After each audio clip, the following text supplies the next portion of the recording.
Olá, queridos irmãos, queridos alunos do curso Panorama do Novo Testamento. Quem está falando aqui é o pastor Ronaldo Guedes Bezerra, da Igreja Evangélica Avivamento Bíblico no Tucuruvi. Essa é a nossa aula número 14, áudio 1. Muito bem, vamos então dar continuidade aqui ao nosso curso. Na aula passada, meus queridos irmãos, nós falamos sobre a época das retiradas, né? Aquele período de instrução especial aos 12 que Jesus quis observar, quis fazer. Então foram três retiradas, né? Conforme nós falamos na aula passada. E nessa aula nós vamos então abordar os acontecimentos depois que Jesus volta, então, desse período das retiradas, né? Então, de volta da terceira retirada, Jesus ele passa alguns dias em Cafarnaum com os 12, né? Antes de subir à festa dos tabernáculos em Jerusalém. Então, queridos, veja, Jesus, depois que ele retorna da terceira retirada, ele passa alguns dias na cidade de Cafarnaum, que, como eu já disse em alguma aula anterior, era uma espécie de quartel-general de Jesus, né? Era a base das operações de Jesus. Então, era para onde Jesus voltava depois que ele fazia alguma viagem missionária ou essas viagens de retiradas. Então Jesus sempre retornava para Cafarnaum. Então, depois de voltar da terceira retirada, Jesus ele passou alguns dias em Cafarnaum, ainda com os seus 12 discípulos, né?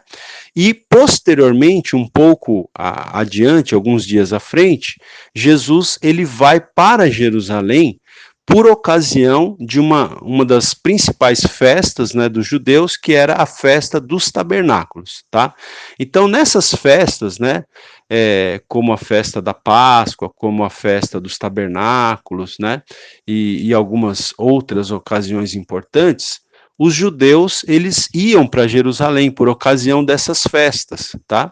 Então, nós vamos ver ainda nessa aula, permitindo Deus, que Jesus, depois de passar alguns dias ali em Cafarnaum, ele vai para Jerusalém por ocasião dessa festa dos tabernáculos. Mas antes de ir a Jerusalém, nós temos alguns acontecimentos que se deram ali na cidade de Cafarnaum, tá? Então, o que aconteceu ali? Algumas coisas eu vou citar apenas de forma rápida, e outras eu vou me deter um pouquinho mais. Então, Jesus ali em Cafarnaum, depois de voltar da terceira retirada, Jesus ele paga o tributo do templo, não é? Com um estáter, que era uma moeda, encontrado na boca de um peixe. Então, uma passagem assim que fala de algo, né, sobrenatural que aconteceu, de um milagre de Jesus, né, porque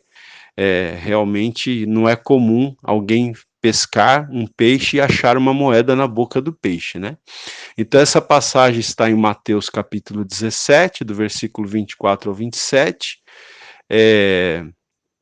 o texto aqui do Robert Gundry diz que esse imposto era um imposto anual que todo judeu do sexo masculino de mais de 19 anos de idade deveria pagar para a manutenção dos serviços do templo, não é? Lá em Jerusalém. Então, o texto bíblico diz que algumas pessoas se aproximaram de Pedro, né? E perguntaram para ele: o vosso mestre não paga as didracmas, né, que seria então esse imposto, né, seria o valor referente a esse imposto anual para a manutenção dos serviços do templo. E então Jesus ele orienta Pedro, né, a ir pescar, né? Então ele diz aqui no versículo 27, vai ao mar, lança o anzol, tira o primeiro peixe que subir, e abrindo-lhe a boca, encontrarás um estáter, né? Que era uma moeda de prata. E aí Jesus diz, toma-o e dá-lhe por mim e por ti, né? Então, é, esse tributo do templo, ele é pago, então, por Jesus, né? É, a partir de uma moeda encontrada na boca de um peixe. Muito bem. Na sequência, querido, nós temos um texto interessante, porque os 12 discípulos, eles começam a contender, né? Eles começam a se desentender pela preeminência no reino. E Jesus, então, aproveita essa situação para lhes dar uma lição de humildade, né? Então, veja, o texto, eu vou começar lendo Marcos 9:33, que diz assim: chegaram a Cafarnaum, né? Então, voltando da terceira retirada. E estando ele em casa, perguntou-lhes: que estáveis discutindo pelo caminho? Então Jesus pergunta para os discípulos: o que vocês estavam discutindo pelo caminho? E o verso 34 diz: mas eles se calaram, porque pelo caminho haviam discutido entre si qual deles era o maior, né? Então, Jesus perguntou o que eles estavam discutindo e eles ficaram quietos, eles não falaram nada, talvez até envergonhados, porque o que eles estavam discutindo no caminho era qual deles era o maior, né? Qual dos 12 era o maior, qual dos 12 era o maior ou seria o maior ali no reino de Jesus, né? E aí o Senhor diz aqui o texto, e ele, sentando-se, chamou os 12 e lhes disse: se alguém quiser ser o primeiro, será o derradeiro de todos, será o último, né? E o servo de todos. Então Jesus aproveita aqui, né, essa discussão que eles tiveram ali para saber quem seria o maior, coisa de ser humano, né, gente? Às vezes a gente fica nessa ilusão de querer ser o maior, de querer ser o maioral na igreja, na empresa, enfim, em outros contextos sociais, né? O ser humano tem muitas vezes essa vaidade de querer ser o maior, querer ser o primeiro, né? Todos nós lutamos com isso, né? E então Jesus ele instrui ali os discípulos, mostrando que os valores e os princípios do reino de Deus são diferentes dos valores e princípios desse mundo. Então Jesus falou: ó, se alguém quiser ser o primeiro, será o derradeiro de todos e o servo de todos. Então Jesus ensina aqui, né, que se alguém quer ser o primeiro, tem que ser servo, né? Então, o maior, na verdade, é aquele que serve, né? O maior no reino de Deus não é aquele que é servido. O maior no reino de Deus é aquele que está disposto a servir a todos. E aí o texto continua dizendo que Jesus tomou uma criança, pô-la no meio deles e abraçando-a, disse-lhes. Agora eu vou aqui para o texto de Mateus 18:4. Jesus então diz assim: portanto, quem se tornar humilde como esta criança, esse é o maior no reino dos céus. Então Jesus toma uma criança ali para mostrar para eles, né, para dar para eles um modelo, um padrão a ser imitado. Se eles quisessem ser grandes, eles deveriam então ser humildes como uma criança. Né? Se tivessem a humildade de uma criança, então seriam grandes. Então veja, gente, que a grandeza, né, a grandeza segundo Jesus, está em ser humilde. A grandeza segundo Jesus está em ser servo, em servir as pessoas nas suas necessidades. Para Jesus, esse é que é o grande, né? Isso é que é grandeza. E não as pessoas ficarem muitas vezes brigando por posições, por títulos e por cargos, né? Muitas vezes nós vemos as pessoas brigando, lutando politicamente por posições, por títulos e por cargos, e Jesus ensina aqui que aquele que realmente quiser ser o primeiro deve ser servo de todos, deve ser como uma criança, deve ser humilde como uma criança. Então que fique para nós também essa lição, né? Porque é uma grande lição que Jesus ensinou aqui.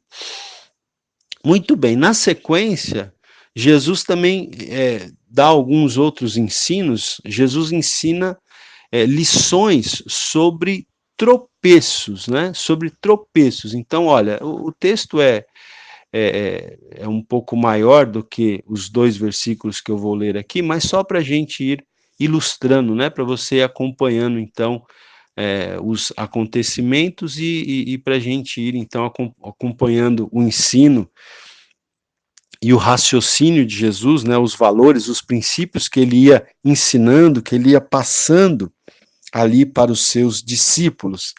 Então, aqui em Mateus 18, versículo 8, Jesus ensina: se, pois, a tua mão ou teu pé te fizer tropeçar, corta-o e lança-o de ti.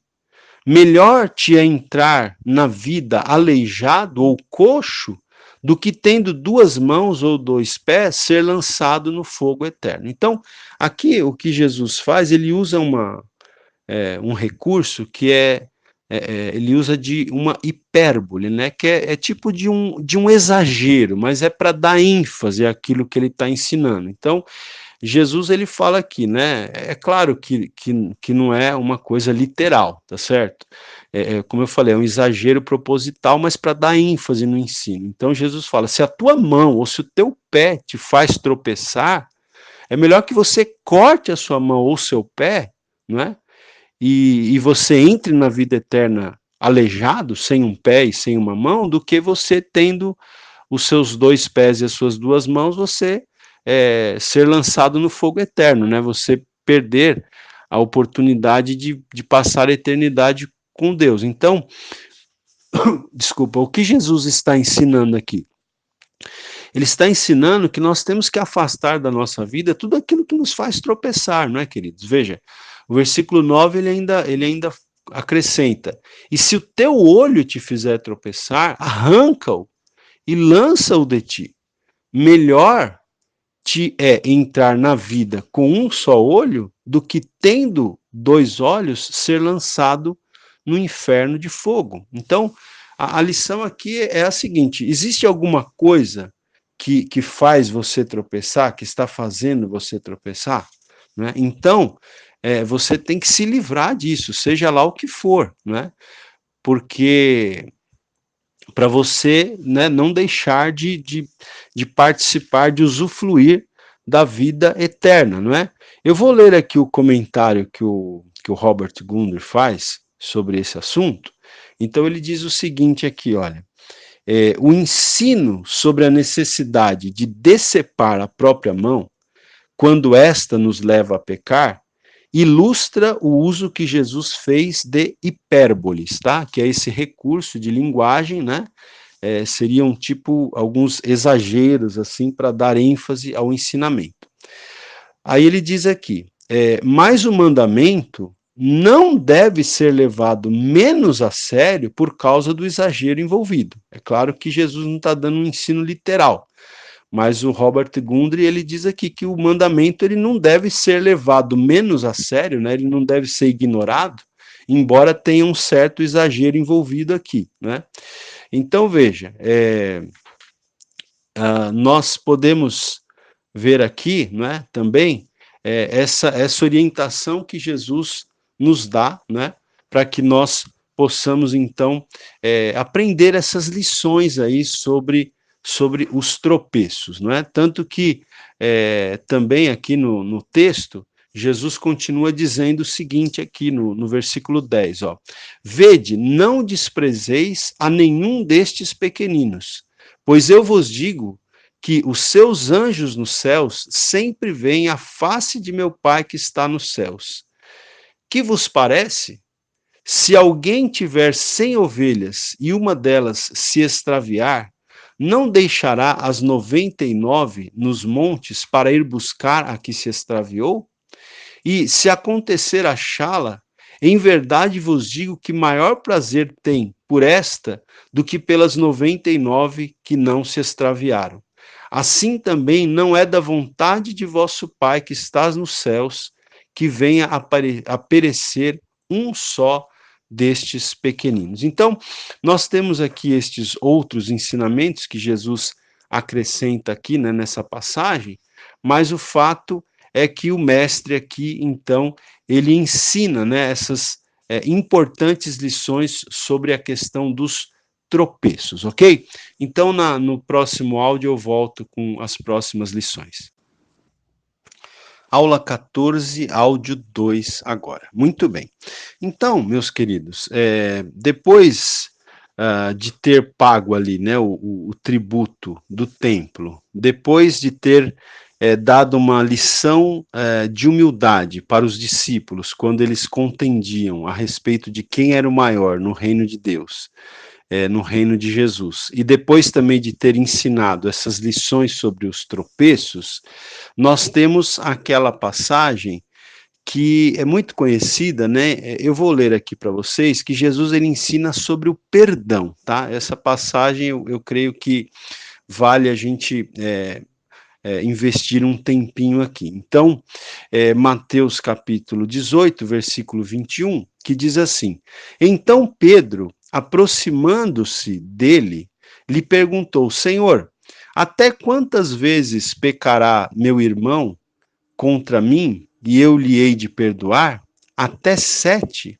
Né? Então, Jesus ele começa a dar aqui alguns ensinamentos e Pedro, então, por ocasião desses ensinamentos que Jesus estava dando, Pedro ele pergunta para o Senhor, né? Ele faz essa pergunta: Senhor, até quantas vezes pecará meu irmão contra mim e eu lhe hei de perdoar? Até 7 vezes?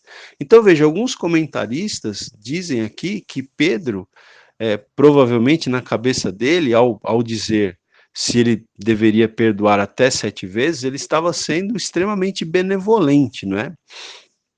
Estava, porque segundo alguns comentários, se dizia que ter-se-ia que perdoar até 3 vezes, né? Então Pedro ele chega ali e pergunta, ele mais do que dobra, né? Se era até 3 que se dizia que se devia perdoar uma pessoa, Pedro então parece estar sendo muito benevolente quando ele pergunta se é até 7 vezes que se deveria perdoar alguém que pecasse contra ele.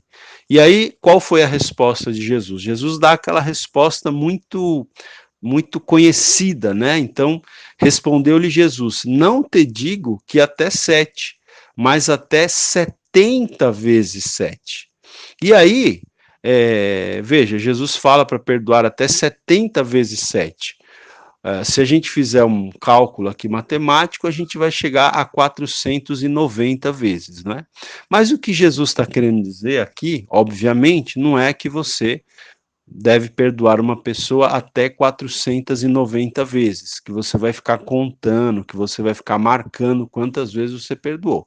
O que Jesus está querendo dizer aqui é que você tem que perdoar quantas vezes forem necessárias, né? É isso que ele está querendo dizer. Pedro perguntou até 7, imaginando que estava sendo benevolente. Jesus fala: não te digo até 7, mas até 70 vezes 7.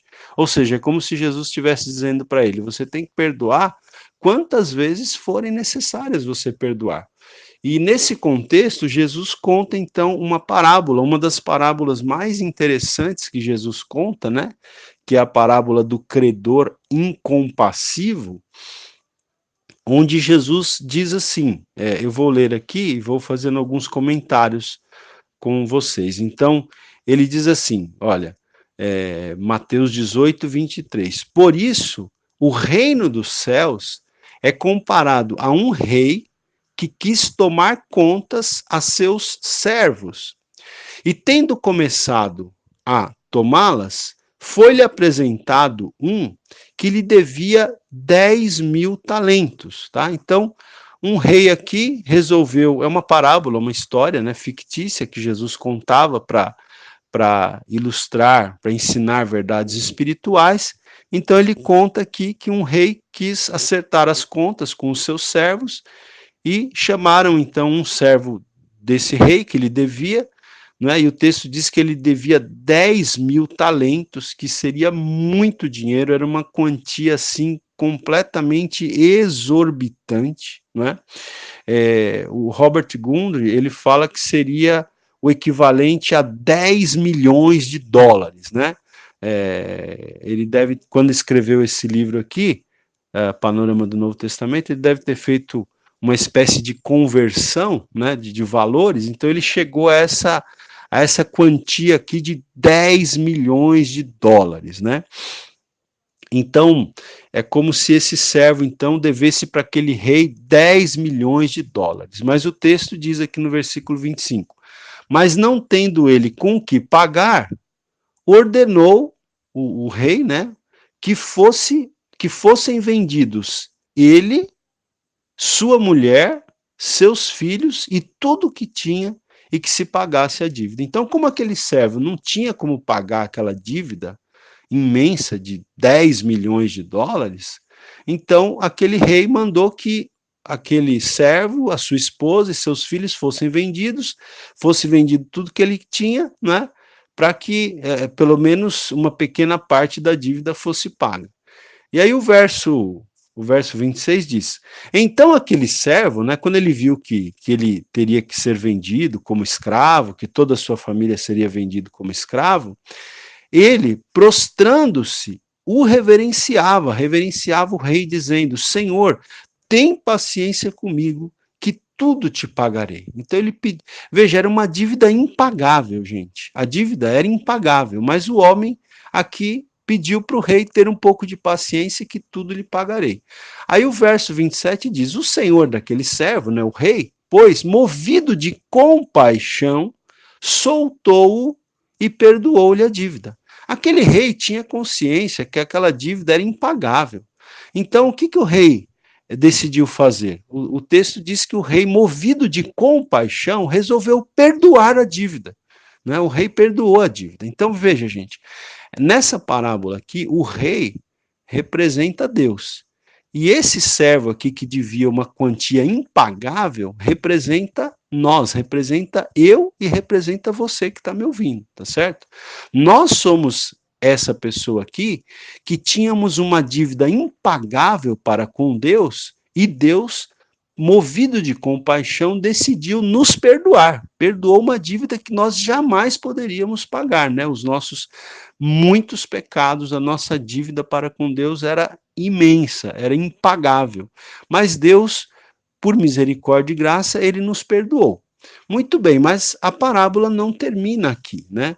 O texto continua dizendo que aquele servo, então, que havia acabado de ser perdoado, ele saiu, né? Saindo, porém, aquele servo encontrou um dos seus conservos, que lhe devia 100 denários, e segurando, o sufocava, dizendo: paga o que me deves. Então veja, aquele servo que tinha sido perdoado de 10 milhões de dólares, encontrou um outro conservo dele que lhe devia 100 denários, que era mais ou menos, vamos colocar assim, uns 300 reais, uns 400 reais, vai. Então ele acabou de ser perdoado de uma dívida de 10 milhões de dólares e encontrou um conservo que lhe devia 300 reais. E segurou o cara pelo colarinho e começou a sufocar ele e dizer: paga o que você me deve, né? Aí o verso 29 diz: então o seu companheiro, caindo-lhe aos pés, veja, a mesma coisa que esse servo tinha feito diante do rei, o conservo dele fez diante dele, né? Caindo-lhe aos pés, rogava-lhe, dizendo: tem paciência comigo, que te pagarei. Aí o verso 30 diz: ele, porém, não quis, antes foi encerrá-lo, foi prendê-lo na prisão, até que pagasse a dívida. Então, aquele servo que havia recebido o perdão de 10 milhões de dólares não quis perdoar 300 reais que o seu conservo devia a ele. Olha que coisa terrível, né? Então, veja, isso aqui, irmão, simboliza que muitas vezes Deus nos perdoou uma dívida que nós jamais poderíamos pagar, e nós muitas vezes não perdoamos, né, o que as pessoas nos fazem, que, se comparado com o que Deus nos perdoou, é nada, né? O perdão que nós temos que oferecer para as pessoas que nos magoam, que nos entristecem, que nos ofendem, ele é nada se comparado com o perdão que Deus nos deu, né? Vou repetir aqui: o perdão que nós devemos liberar para as pessoas que nos ofenderam, ele é praticamente nada se comparado com o perdão que Deus nos deu, com o perdão que Deus nos ofertou através do seu Filho Jesus Cristo, né? Mas muitas vezes nós somos como esse servo aqui. Deus nos perdoou uma grande dívida e nós não queremos perdoar nada, né? Nós dizemos, eu não perdoo, né? As pessoas às vezes dizem, fulano para mim morreu, eu não perdoo, jamais vou olhar para a cara dessa pessoa, não perdoo, não perdoo nunca, e ponto, e acabou, né? Então a gente tem que rever esse comportamento, gente, porque é aquilo que eu disse, né? O perdão que Deus nos deu foi muito grande, né? Em comparação com o pequeno perdão que nós temos que liberar para as pessoas que nos têm ofendido. Então, o texto continua dizendo que o que aconteceu? As pessoas, né, vamos dizer assim, que foram testemunhas daquele ocorrido, eles ficaram, diz aqui, contristaram-se grandemente e foram revelar tudo isso ao seu senhor. Então, as pessoas que viram a falta de misericórdia daquele servo, que tinha sido perdoado de tão grande dívida e não quis perdoar o seu conservo, as pessoas que viram aquilo foram falar com o rei, né? Foram dizer para o rei o que tinha acontecido. Aí o verso 32 diz: então o seu senhor, né, o rei, chamando à sua presença, disse-lhe: servo malvado, perdoei-te toda aquela dívida porque me suplicaste?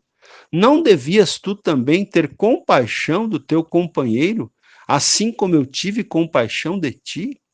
Então, gente, aqui a gente tem que olhar para essas palavras como se o próprio Deus estivesse falando conosco, né? Como se o próprio Deus estivesse falando para mim e para você: servo malvado, perdoei-te toda aquela dívida porque me suplicaste. Não devias tu também ter compaixão do teu companheiro, assim como eu tive compaixão de ti?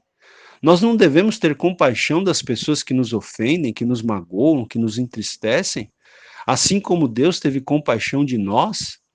E aí o verso 34 diz: e indignado, o seu senhor o entregou aos verdugos, até que pagasse tudo o que lhe devia. Veja, então o rei aqui ficou indignado, né, com a atitude daquele servo, e o texto diz que o rei o entregou aos verdugos, né? Essa palavra aqui, verdugos, ela significa atormentadores, né? Então aquele servo que não perdoou, mesmo tendo sido perdoado, não perdoou, ele foi entregue aos atormentadores, né? E isso acontece hoje, gente. Pessoas que não conseguem perdoar, elas vivem atormentadas, né? Tem pessoas que acham que as pessoas acham que não perdoar vai fazer mal para a pessoa que ofendeu. Não. Se você não perdoar, quem vai sofrer é você, não é a pessoa que te ofendeu, né? Há pessoas que pensam que, né, que não perdoar vai fazer mal para a pessoa que lhe ofendeu, né? Mas não perdoar, como disse alguém, é como tomar um copo de veneno esperando que faça mal para o outro. Se você não perdoa uma pessoa que te ofendeu, é como se você estivesse tomando um copo de veneno esperando que faça mal para a pessoa que te ofendeu. Mas se você tomar um copo de veneno, não vai fazer mal para a pessoa que te ofendeu, vai fazer mal para você mesmo. Então pense sobre isso, né? Jesus dá uma grande lição sobre o perdão aqui. As pessoas que não conseguem perdoar, elas vivem presas, elas vivem atormentadas. E Jesus disse aqui, né, que o rei, ele disse, indignado, né, o rei entregou aquele servo que não soube perdoar o seu conservo, ele o entregou aos verdugos, que quer dizer atormentadores. Quantas pessoas atormentadas porque não têm tido a fé, né, não têm tido a atitude de perdoar aqueles que lhe têm ofendido, assim como Deus nos perdoou em Cristo Jesus. E aí a parábola termina dizendo assim, dizendo o seguinte: assim vos fará meu Pai Celeste. Veja, Jesus termina, ele conclui a parábola dizendo: assim vos fará meu Pai Celestial, se de coração não perdoardes cada um a seu irmão. Então, assim como o rei da parábola, né, ele mandou prender aquele servo que não soube perdoar, então, da mesma forma, diz o texto, assim fará meu Pai Celestial, se de coração, tem que ser de coração, olha, se de coração não perdoardes cada um a seu irmão. Então vamos perdoar aqueles que nos ofenderam, que nos maltrataram, que nos prejudicaram.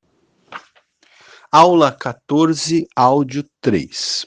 Ok, queridos. Bom, na sequência aqui dos acontecimentos, os autores aqui do livro Harmonia dos Evangelhos, né, o Watson e Allen, eles colocam aqui uma passagem onde Jesus ele requer renúncia, não é? Jesus requer renúncia própria de seus seguidores. Então, eu vou ler o texto aqui com vocês.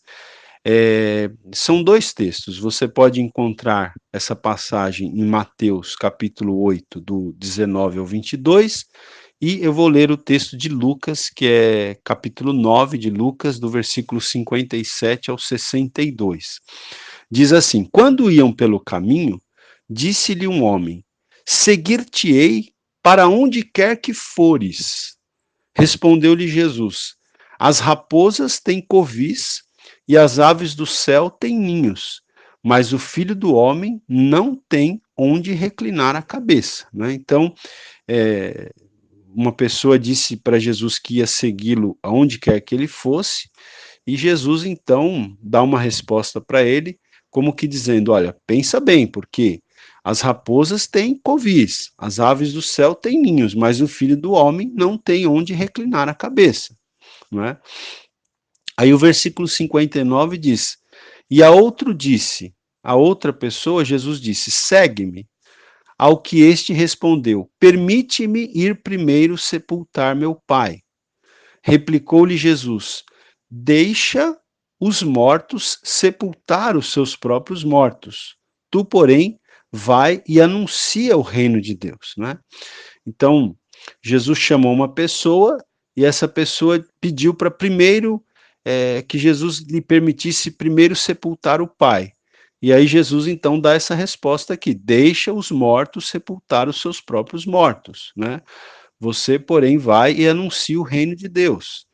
E aí o texto continua dizendo de uma terceira pessoa, disse ainda outro: Senhor, eu te seguirei, mas deixa-me primeiro despedir-me dos que estão em minha casa.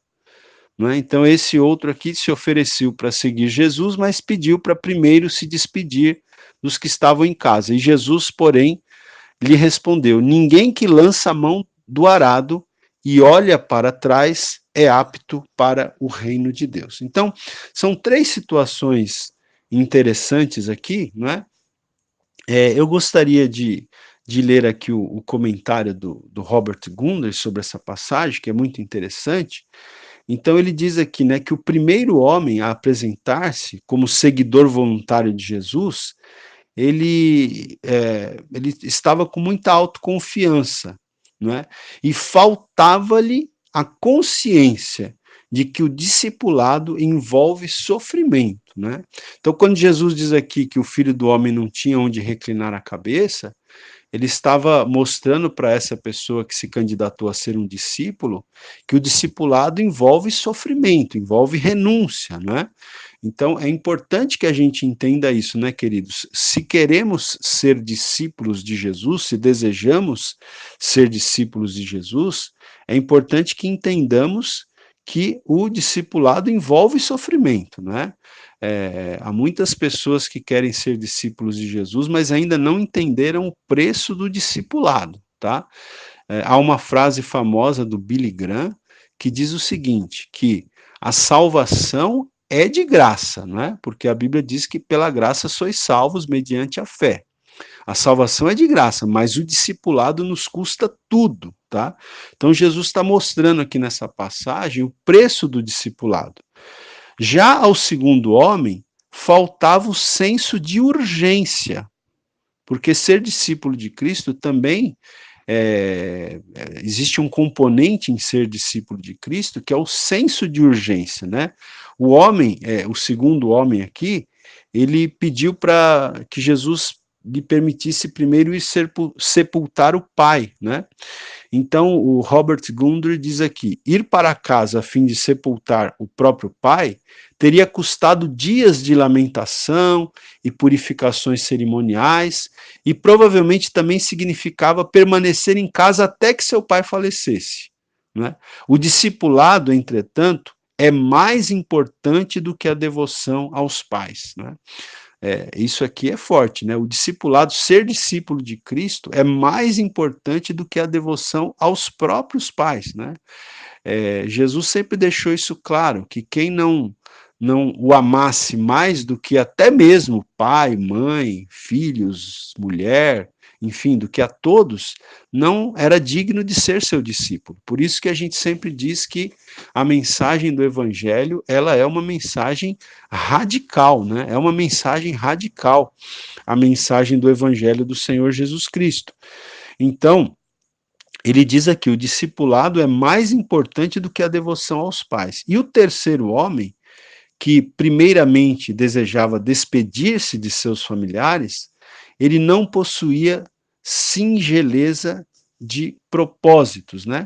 Então, o Robert Gundry, ele termina aqui esse comentário dizendo que as respostas de Jesus enfileiram três qualidades necessárias ao discipulado. Então, essas respostas de Jesus a esses três homens aqui, elas destacam três qualidades necessárias ao discipulado, àquele que quer ser discípulo de Jesus. Quais são as três qualidades? Primeiro, um espírito disposto a sacrificar-se.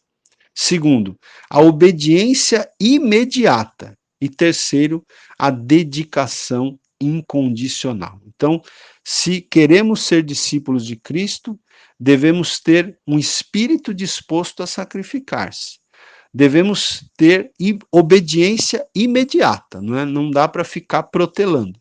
E uma dedicação incondicional, uma dedicação total a Jesus como nosso Senhor, como nosso Mestre. Ok, queridos?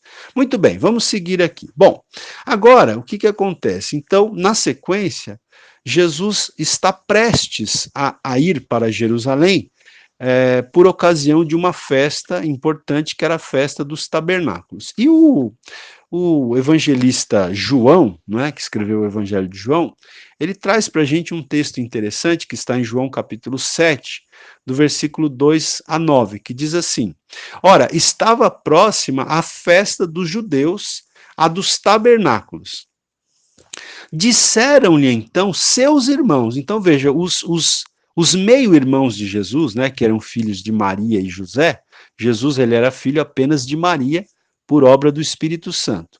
Os seus irmãos, ou meio-irmãos, eram filhos de José e Maria. Então, esses irmãos de Jesus, né, veja, versículo 3 do capítulo 7 de João, disseram-lhe então seus irmãos: retira-te daqui, né, daqui seria da Galileia, retira-te daqui e vai para a Judéia, para que também os teus discípulos vejam as obras que fazes. Porque ninguém faz coisa alguma em oculto, quando procura ser conhecido. Já que fazes estas coisas, manifesta-te ao mundo. Né? Então, os irmãos de Jesus aqui, segundo até o Robert Gundry, eles estavam falando de forma sarcástica, né? Eles estavam usando de sarcasmo aqui, quando eles estavam dizendo para Jesus ir para Jerusalém e fazer grandes coisas lá para que ele fosse conhecido, para que ele se manifestasse ao mundo, não é? Veja, o versículo 4 aqui do capítulo 7 de João diz: porque ninguém faz coisa alguma em oculto, quando procura ser conhecido, já que fazes estas coisas, manifesta-te ao mundo. E aí o texto diz aqui: pois nem seus irmãos criam nele, né? nem os irmãos de Jesus criam nele. Disse-lhes então Jesus: ainda não é chegado o meu tempo, mas o vosso tempo sempre está presente. O mundo não vos pode odiar, mas ele me odeia a mim, porquanto dele testifico que as suas obras são más. Subi vós à festa. Eu não subo ainda a esta festa, porque ainda não é chegado o meu tempo. e havendo-lhes dito isto, ficou na Galileia. Né? Então Jesus disse aqui que ainda não era o tempo dele subir. Mas aí o verso 10 diz o seguinte: mas quando os seus irmãos já tinham subido à festa, então subiu ele também, não publicamente, mas como em secreto, tá? Então, eu gostaria também nessa passagem aqui de ler o comentário do Robert Gundry, que eu achei também bem interessante. Então ele diz aqui, olha, os incrédulos meio-irmãos de Jesus sugeriram sarcasticamente que uma personagem pública, como ele era, né, como Jesus era, devia ou deveria fazer propaganda, exibindo seus milagres em Jerusalém, quando da festa dos tabernáculos, né, que era a mais popular, e por isso mesmo a mais concorrida dentre as festividades de peregrinação. Mas Jesus, ele retrucou, né, que ele respondeu que, de modo diverso de outros, ele regulava os seus movimentos pelo cronograma de Deus e não segundo considerações de popularidade. Né? Então, como Jesus era diferente de nós, né, irmãos?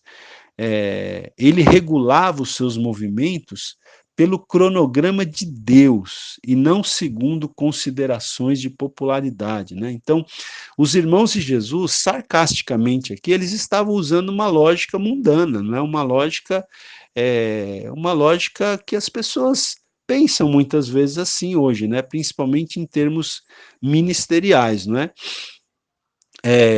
Mas Jesus aqui, ele responde, então, que ele organizava, ele priorizava os seus movimentos de acordo com a direção de Deus, né, de acordo com o cronograma de Deus, e não segundo considerações de popularidade. Né?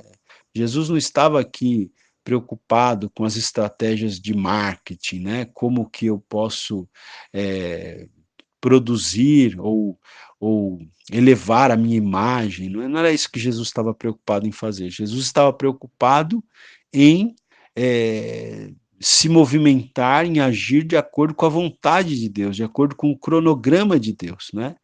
E além disso, ele tinha por destino ser alvo do ódio do mundo. Ele até diz aqui para os irmãos dele, né? O mundo não vos pode odiar, mas ele, o mundo, me odeia a mim, porquanto testifico do mundo que as suas obras são más, né?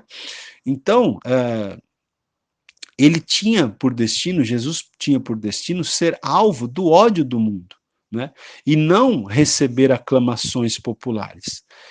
Então, de conformidade com isso, Jesus esperou por algum tempo, né, antes de subir secretamente a Jerusalém. Então, Jesus, ele até espera os irmãos dele subirem, né, e quando os irmãos de Jesus já tinham subido a Jerusalém para a festa dos tabernáculos, então Jesus, secretamente, ou seja, não publicamente, ele vai a Jerusalém, então, para a festa dos tabernáculos. Muito bem, queridos, e aí, nessa ida de Jesus para Jerusalém, para a festa dos tabernáculos, encerra-se o grande ministério de Jesus na Galileia. Então veja que a gente está falando já há bastante tempo do ministério de Jesus na Galileia. A partir de agora, inicia-se o ministério de Jesus, o ministério posterior de Jesus na Judéia. Lembrando que Jesus ele começou o ministério dele na Judéia, vocês se lembram, né? Depois ele vai para Galiléia, passando pela Samaria, quando ele fala com a mulher samaritana. Aí Jesus desenvolve um grande ministério ali na Galiléia, né, por bastante tempo, muitas atividades.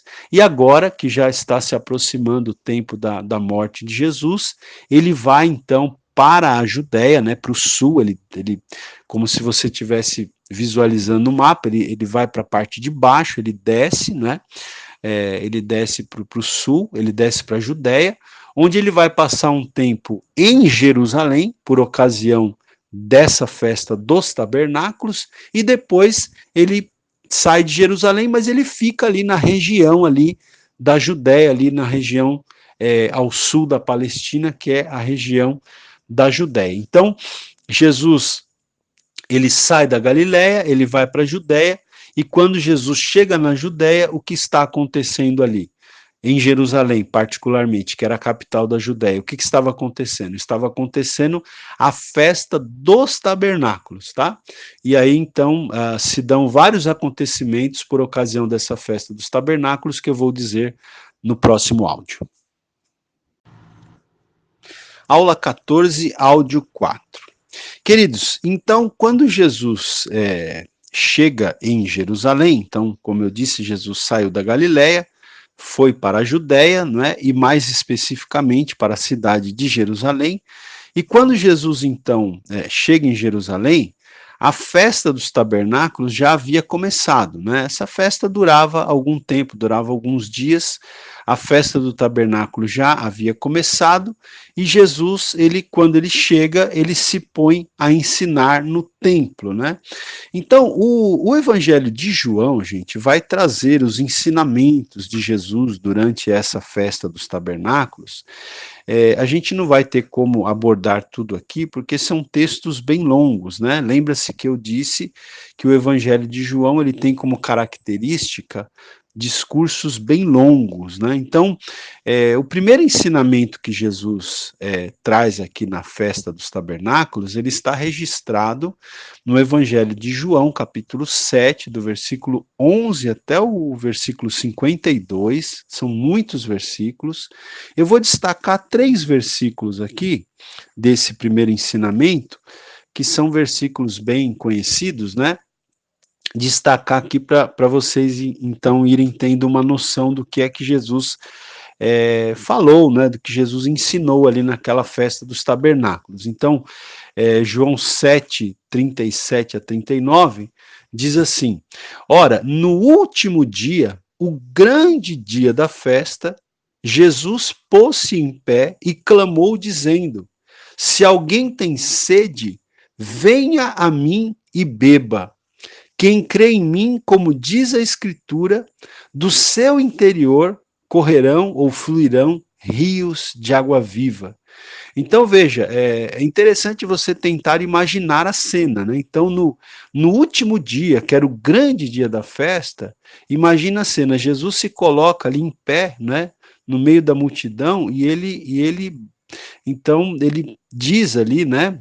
Acredito que em voz muito alta, Jesus começa a dizer: olha, se alguém tem sede, venha a mim e beba, não é? Porque ele já havia ensinado, né, lá para a mulher samaritana que ele era a água da vida, que ele tinha a água da vida. Então ele diz aqui: se alguém tem sede, venha a mim e beba, não é? E quem crer em mim, como diz a Escritura, do seu interior correrão, fluirão rios de água viva. Então ele faz esse anúncio público assim no meio da multidão ali no último dia da festa, não é? E João aqui, o evangelista, ele esclarece para a gente o seguinte: ora, isto ele disse a respeito do Espírito, que haviam de receber os que nele crescem, pois o Espírito ainda não fora dado, porque Jesus ainda não tinha sido glorificado. Muito bem, e aí, queridos, é nesse contexto também que nós temos aquele aquele texto muito famoso, que é o caso da mulher adúltera, não é? Então, diz o texto aqui que os escribas e os fariseus, né, que eram os religiosos, aqueles representantes do legalismo, vamos dizer assim, eles trouxeram-lhe uma mulher apanhada em adultério e, pondo-a no meio, disseram-lhe: Mestre, esta mulher foi apanhada em flagrante adultério. Então, veja, né, aqueles legalistas ali, eles apanharam aquela mulher em adultério, né, e a colocaram no meio ali, né, das pessoas. Então expuseram aquela mulher, né, porque o legalismo geralmente ele é assim, ele expõe as pessoas, né, e disseram aqui que que ela havia sido apanhada em flagrante adultério, mas é interessante que aquelas pessoas não trouxeram o homem que estava adulterando com ela, porque se ela foi apanhada em flagrante adultério, sabia-se também quem era o homem, mas não trouxeram o homem, trouxeram só a mulher. E a lei dizia que os dois teriam que ser apedrejados, né, segundo a lei. Então veja, né, que o legalismo também muitas vezes ele é parcial aí, né, ele revela o que quer revelar e esconde o que quer esconder, não é? Mas o fato é que aqueles religiosos, eles falaram para Jesus, ora, Moisés nos ordena na lei que tais sejam apedrejadas. Tu, pois, que dizes? E aí o texto diz, isto diziam eles tentando, para terem de que o acusar. Jesus, porém, inclinando-se, começou a escrever no chão com o dedo. Então, Jesus, calmamente, começou a escrever no chão, né, com o dedo ali na terra. Mas, como insistissem em perguntar-lhe, ergueu-se e disse-lhes: aquele dentre vós que está sem pecado, seja o primeiro que lhe atire uma pedra. E, tornando a inclinar-se, escrevia na terra.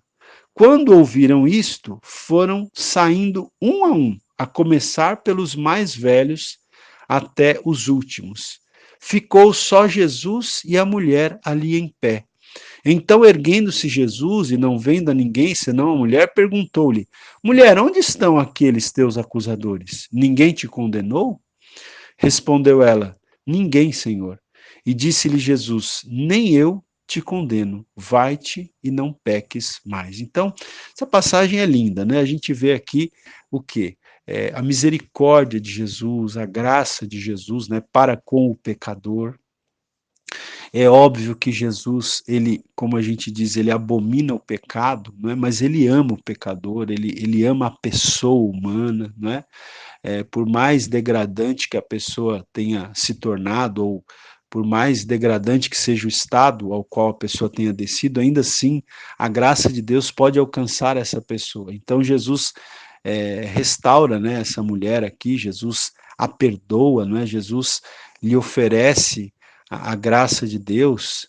É verdade que Jesus diz aqui para ela: vai-te e não peques mais, né? Jesus não disse que ela poderia continuar na vida que ela estava vivendo. Jesus a alertou para mudar de vida, mas o fato é que a graça de Deus foi manifesta aqui de forma maravilhosa, e esse mesmo Jesus, ele é o Jesus que nós servimos, né?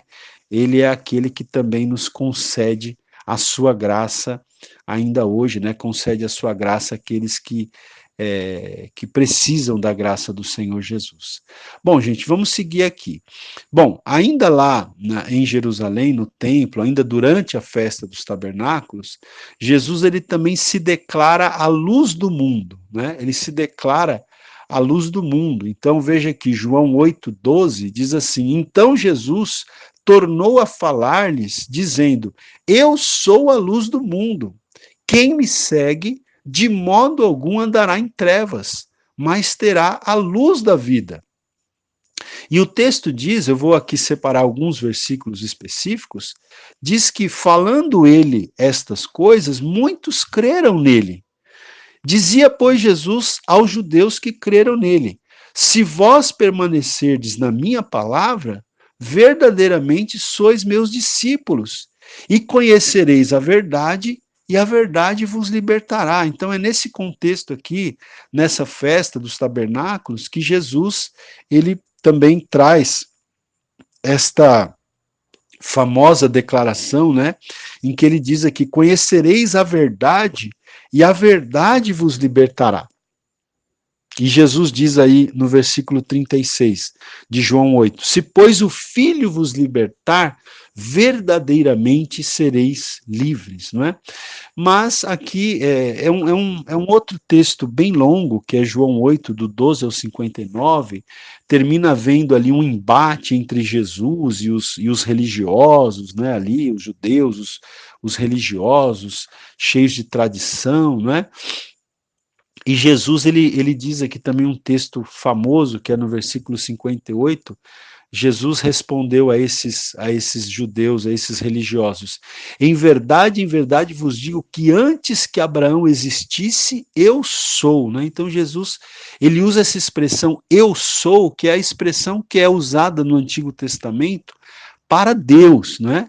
Para Deus. Então aqui quando Jesus usa essa expressão eu sou, Jesus está reivindicando divindade para si mesmo, não é? Porque esse era o nome com o qual Deus se apresentou lá no Antigo Testamento, para que Moisés dissesse para o povo lá de Israel: eu sou, me enviou a vós outros, né?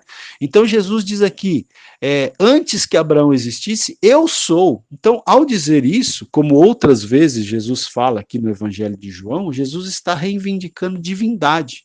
E aí o texto diz o seguinte: então pegaram em pedras para lhe atirarem, mas Jesus ocultou-se e saiu do templo. Então, os religiosos, eles ficavam indignados, né, quando Jesus, então, fazia algumas declarações contundentes e que também tais declarações representavam uma reivindicação de divindade. Bom, gente, e aí também, ainda nesse contexto da festa dos tabernáculos, João narra também a sensacional cura do cego de nascença, né? Então Jesus ele cura um cego de nascença. O texto de João 9:1 diz: e passando Jesus viu um homem cego de nascença. E Jesus disse: enquanto estou no mundo, sou a luz do mundo. E dito isto, cuspiu no chão e com a saliva fez lodo. Então Jesus cospe no chão com a saliva do seu cuspe ali, Jesus faz lodo e ele, diz o texto, que ele untou com aquele lodo os olhos do cego, né? Uma maneira não muito convencional de curar aqui, né? Mas Jesus fez isso aqui.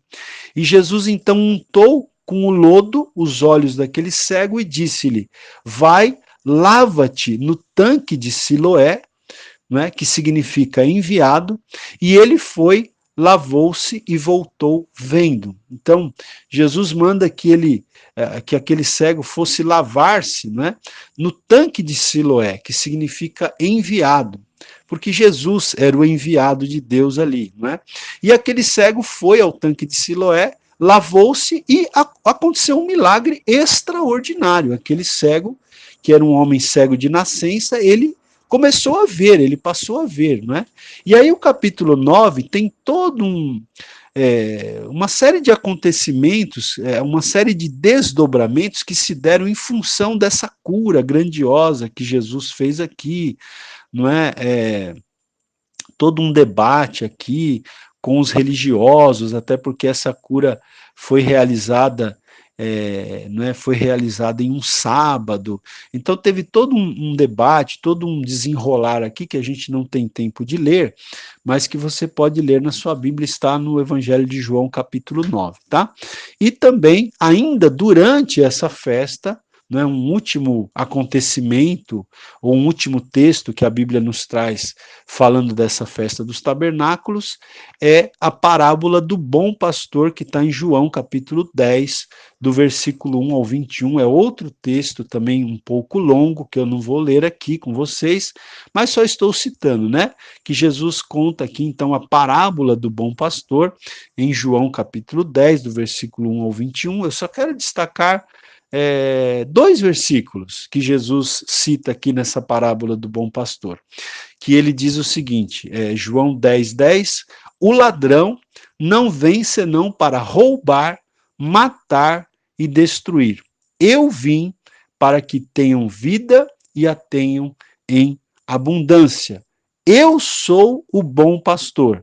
O bom pastor dá a sua vida pelas ovelhas. Então, nessa parábola do bom pastor aqui, em João 10, é que nós temos esse texto também, que é muito conhecido, quando Jesus diz que o ladrão, né, que pode ser aplicado aqui para o nosso adversário, para o diabo, para Satanás, o ladrão, ele não vem senão com três objetivos: matar, roubar e destruir. Mas Jesus disse: mas eu vim para que vocês tenham vida e tenham vida em abundância. Então, Jesus é aquele que pode dar vida abundante, não é? Para aquele que tem sido roubado e destruído por Satanás. Jesus é aquele que pode reverter isso, mudar isso e dar vida abundante, porque ele diz aqui: eu sou o bom pastor, e o bom pastor dá a sua vida pelas ovelhas, e foi o que Jesus fez por nós, ele deu a sua vida por nós ali na cruz do Calvário. Glórias a Deus, louvado seja Deus por mais essa aula, te incentivo a ir ouvindo as aulas, né, mais de uma vez, isso vai fazer com que você grave, né, com que você entenda melhor, ok? E permitindo Deus, até a próxima aula, em nome de Jesus.